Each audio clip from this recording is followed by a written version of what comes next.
Good morning to you, my young friends. Uh, my name is Rupa Rao, and who am I? Why am I here? Let me tell you a little about myself and let me see how we can connect with each other. So, to start with, let me thank Sir Alan Cherian, who's been so kind as to invite me to speak with you wonderful young inquisitive minds that want to learn, and you all are connected with literature.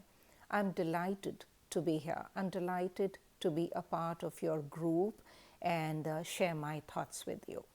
So, last night, my time, 10 p.m., Sir Alan Cherian connected with me because he wanted me to have a conversation with you. And I was caught completely unawares, not sure what to talk about, and I was asking him what does he think is a good idea that I should cover with all of you that you would enjoy. And 21st being the World Poetry Day, as declared by UNESCO in 1999, as you all very well know, I thought, with the help of Sir Alan, maybe I should connect my conversation with that topic. Then I thought that you all literature students would link to literature, to words, to poetry, may get all that information from erudite, brilliant professors you work with on everyday basis. And you have the internet and the digital world providing you with all the information in addition to the books that you all have. So I thought, let me share some of my life experiences, which may be of interest to you. Maybe you'll learn a thing or two from me and you'll teach me much more because I'm a lifelong student. So, what do you say? Is that okay by you all? Yeah? Yes? Okay, thank you. So, let me start again with a little about my background. I am an army child. My father was a doctor in the Indian Army, and so we traveled all over India since I was very little. And I have been to 9 different schools in 12 years of schooling. I did my bachelor's in science from Madhya Pradesh, from Jabalpur. I did my MBA and law from now Mumbai, then Bombay when I was a student.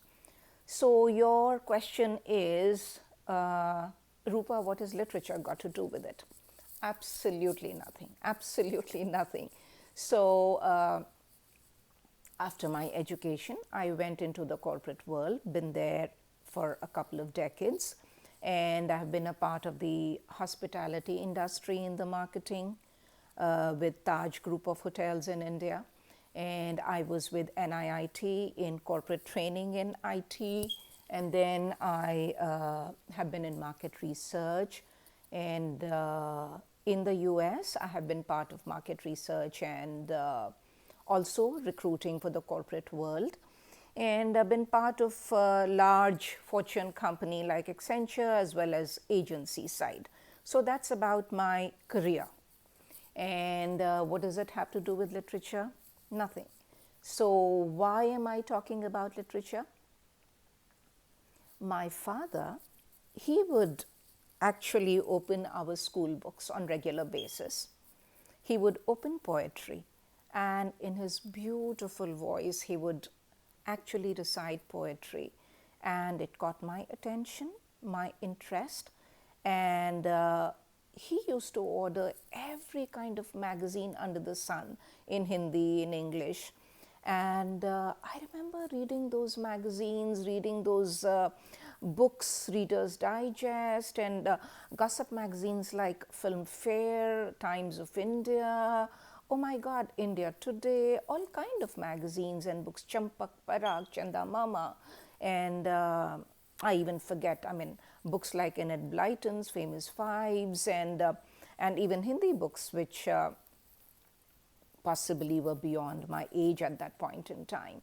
And when I say this, I'm saying that I was fascinated by the world of conversation with people and what stories came out of.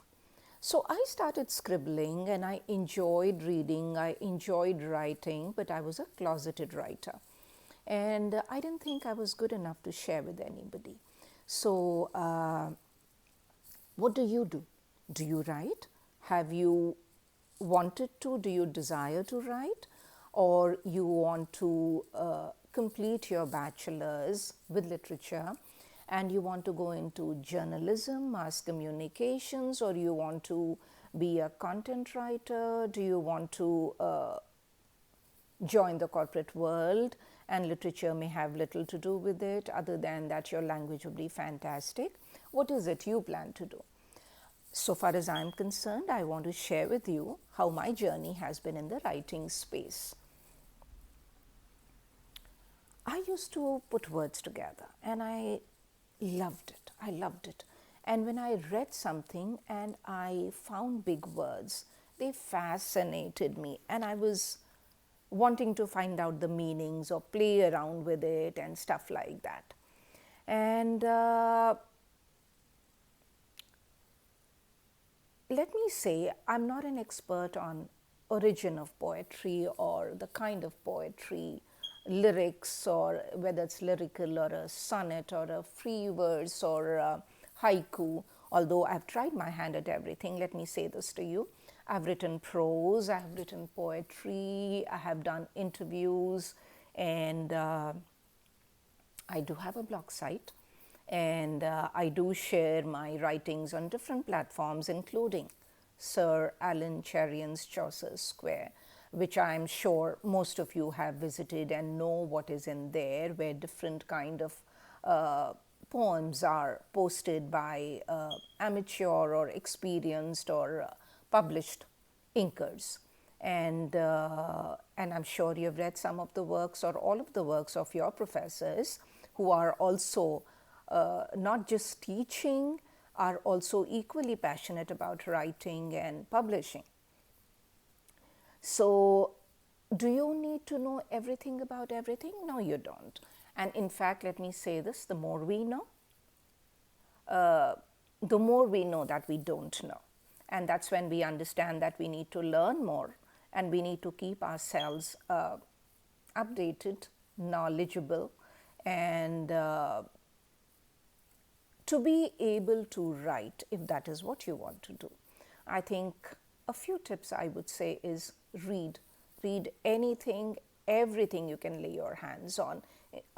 Gossip magazines is not a bad thing, let me be honest with you, because you're picking words from there, you're picking sentences from there, you're picking colloquial usages from there, and slang language from there, and undesirables from there.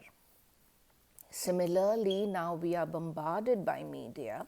We have Netflix, Amazon, other options, and I find that many of your films, documentaries, and be it any genre, your thrillers, your rom-coms, they are based on books, they are scripted. And understand that you can actually sit and analyze all of that stuff as well, and you can learn from them. In fact, I lately have found when I sit on Netflix and I watch series, there is so much to learn from how to create a prose, how to get your characters into trouble, how to get them out of it, and how you end with a twist. So, what is it that captivates the reader? And if you want to read, what is it you want to read and why? Why do you want to read it? These are questions, if you can answer, you'll be able to, I think, model your writing on what talks to you and calls out to you. And do we only and always need things of beauty? Or what is it that inspires us? What inspires you? Let me ask you that. Have you asked yourself what inspires you? Let me tell you what inspires me. Anything to everything to nothing. Sometimes I'm just walking and I see a little pebble, or in fall I'm walking on drying colored leaves, it crunches under my foot. or I see a wildflower, or a little bug or an insect, or I hear a sound, or I see some beautiful flowers, or sometimes I see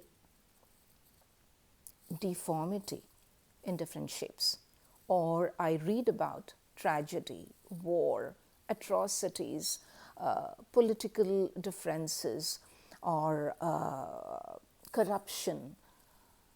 So it's not just love, loss, pain, tragedy, but anything and everything inspires me or triggers me to think. And I do find some kind of a structure helps, some kind of a discipline helps. You'll ask me how. So let's say you want to get into writing. It doesn't have to be literary writing or writing to publish. Writing is good because it declutters our mind, it puts our thoughts in order, it gives us an opportunity to articulate in a more understandable way. So during communication, when speaker says something, the receiver needs to get it too. By writing, you're able to look at it and see if it makes sense to the other party and edit it, and then you can do as per needed what forum you're talking to and why you are there.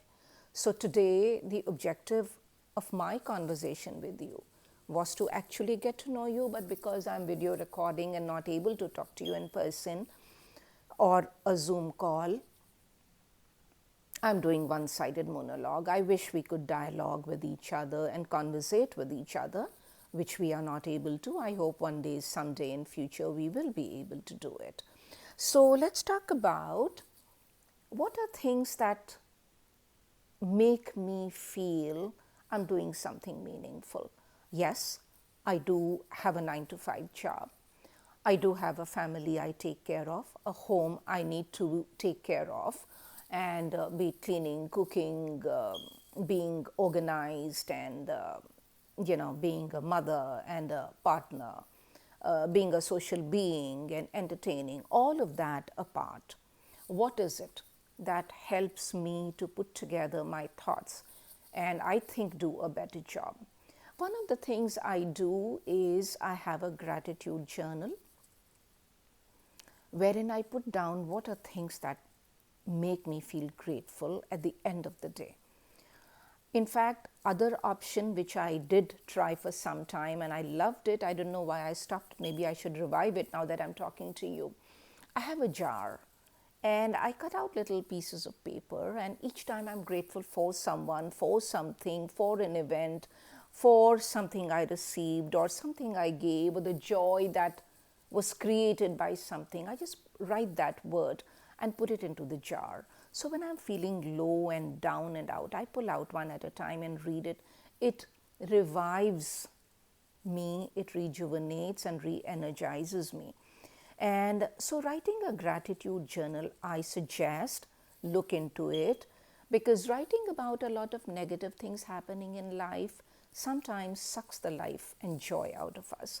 Gratitude journal keeps us, I think, grounded and humble, and reminds us there is so much more to life beyond what is happening day-to-day basis. So that is one suggestion I would make to you, my young friends, which I hope in some form and shape you are able to put together. And that, I think, will take you a long, long, long way. Some of you possibly journal on everyday basis your experiences. That is fantastic. And I will say one thing for journaling everyday basis is you could write an autobiography, or you can take some events or situations, create a semi-fictional story that talks to you, or you can write your poem, your haiku, your maybe an essay, maybe a short story, maybe a novella or a novel. So think about that, and I think gratitude journal or journaling is one thing you as youngsters with your future ahead of you may want to consider it. I do think it'll go a long way. And I'm sure your educators tell you what makes sense or does not make sense. And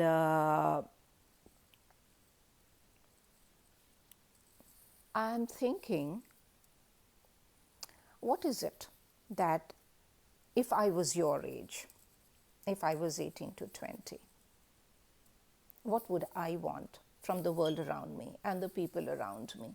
What is it I'm looking for other than having fun, going out with my friends, hanging, shopping, buying, eating, partying? What else would I like to do?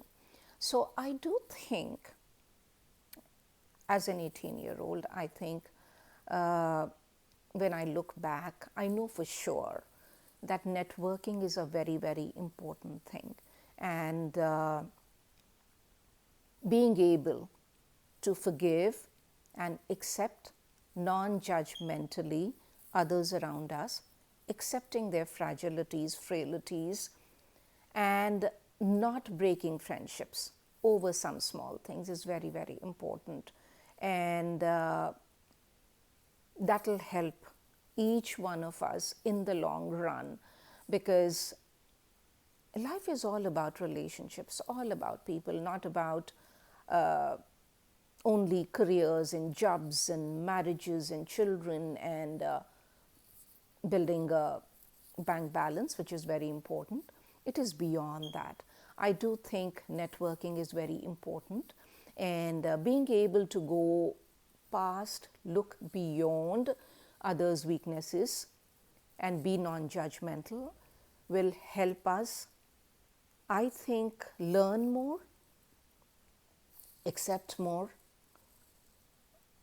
get wiser, and be able to write better too. So having said that about gratitude journal or journaling, networking, I think another very, very important factor is all of us have our insecurities of some kind or another. I think it's very important to understand that nobody is perfect. We are not, but others are accepting us. So do we accept others? And if we need help, be it with mental health issues, be it with emotional ups and downs, be it with studies, be it any kind of help, please do not hesitate to ask for help. Help is out there, and it's just that we are uncomfortable asking. Ask, please ask. Do not hesitate to ask. It's all out there. Universe is waiting to serve us, and universe will send us people, will send us situations, events that will help us. But we have to reach out. We have to reach out. We have to ask others for help. And it is said, when a student is ready, Guru comes along. And situations are created where your path will open up. And you don't have to believe in destiny. You do not have to believe in things like a set of souls journey together in every lifetime. And in some relationship or other, which vary in each lifetime, but they are there in our lives to teach us lessons. So if the similar situation is presenting itself to you time and again, understand there is some lesson we need to learn, we are not learning, and we need to do something about it. So if you think there's a reason why you are meeting similar set of people and there's a pattern in your relationships, look within inside and question, why is it happening? How much of it is my contribution? What is it I can do? What is it that will help me to be a better person? In any situation, good or bad, what was my contribution? How could I have done it better? And this would be not only in your work life, in your career, in your personal life, in any situation, in friendships also. And I know at your age, we find parents to be detrimental to our fun. Understand your parents were young ones.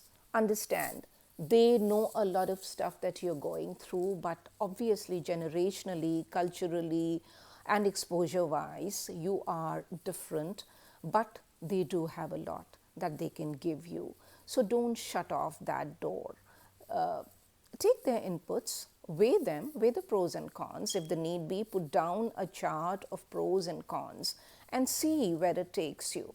And you will say, Rupa, why are you saying all this? Why are you rambling on about these things? What has poetry got to do with it? What has writing got to do with it? I would say there are ways for those who want to write, be proactive. Other than reading, not just news, not just current affairs, read anything that you can lay your hand on and proactively pick a word a day. You could take it from the dictionary, or you could go to an app which will give you a new word a day and try writing a sentence, a quote, a paragraph, a stanza, a verse, a poem, and see how it makes you feel. And a calling for each person is different. Someone may find sports to be the topic that is attractive to them. Someone may find nature to be their calling, and someone may find geopolitics to be of interest. Someone may think poetry is their thing. Don't let anyone ever tell you this is not for you, you're not good enough, because you are good enough. And just like it is said, dance like no one is watching. My young friends, I would say, write like no one is reading. This is for you. And write, just write. It'll help you to mentally declutter. It is cathartic. It is a release. It is a venting. If you're angry, take a piece of paper, write on it. And at the end of it, do tear it up or burn it, because then you're releasing that anger, that frustration, that animosity, hostility. And once you release that, it is not only going to ease you, you are a better person for it. So writing does not have to be about poetry or literature. It's about just helping your own persona and be more balanced, be more centered on day-to-day basis. I hope some of these points have clicked with you, if not everything I'm saying, because I do understand that not everything would be relevant to each one of you. And what do I say to you? If you think my conversation with you has been irrelevant, brush it off. If you think any pointer out of this has been of help to you, take it, run with it, make it your own. Because believe me, most of the things most people do, they may not be original, but they modify it, edit it, improve it, make it better, and they are the winners for it. And World Poetry Day, 21st of March, doesn't mean it's only for poets. There is a poet inside of everyone. There is a writer inside of everyone. And linked with literature or not, well, which you all are, I do know, there is literature which is waiting for you to learn from it. And life lessons are there within all those stories, all those beautiful things out there. And beauty is even encapsulated in ugliness around you. Look for it. Look for it. And if you want to talk to me, Alan Sir will give you my Facebook Connect or something. We can talk about things. If you want any insights into how to interview, I will be able to give you tips, because I'm into recruiting for the corporate world. But I'm not here to lecture you today. I'm just here to connect with you, my young friends, and get to know you better and ask you what is it you want to talk about. And I learned so much from you all, more than I can ever teach any one of you. So thank you for your time. Thank you for making the choices you're making. And if you think you need to redirect your focus or your choices, it's not too late, because your entire life is ahead of you. It's okay to make changes, and success is not all about coming first in your school, in your college, in your class, in your group, or being the smartest, or being the best dressed, or being the richest. No, success is about finding joy and happiness through it all, because you all will succeed eventually. You all will have jobs. You all will make a place for yourself in the corporate world or whatever industry you choose to be part of. But remember, creativity is not only about bread and butter. It's about being better human beings. And I know that there will be times we will make choices which won't be the best ones for us or people around us. But there is within us that poet, that writer, that will help us to release and let off all the negativity and keep the positivity, and be better human beings with positive thoughts, positive people, positive reading, positive inputs, and use every crutch, use anything, good, bad, ugly, to inspire you, to make you a better person. Because at the end of the day, it is all about people. It's all about how can I be my best version and better myself on everyday basis. And I hope that's what it is all about. And I hope the World Poetry Day for you literature students is this year onward a start of you taking up writing on regular basis for some reason or the other, no matter what you plan to be in life. So from New Jersey to you, to your school, to your group, to your college, wishing you all the very best. And any questions, any thoughts, any suggestions, any comments, please share with Sir Alan Cherian. He will share them with me. And if there's anything you think I'm able to contribute to support you, please know I'm here. I'm sending you my best wishes, my prayers, and I know you all are going to make it big in life, and you are on the right track. Just stay focused. All right, so have a wonderful day. Happy World Poetry Day belated. And it's been wonderful to be able to be with you today for this half hour. And I hope I'll get to talk to you again. Let me know, what is it you want to talk about? What is it you want to say? What is it you want to hear about? What is it you want to discuss or conversate about? And I'm more than happy to be a part of your conversation in writing, in word, or in speech. So thank you so much. So Rupa from New Jersey, sending love and sending you the best. All right, take care. Bye-bye.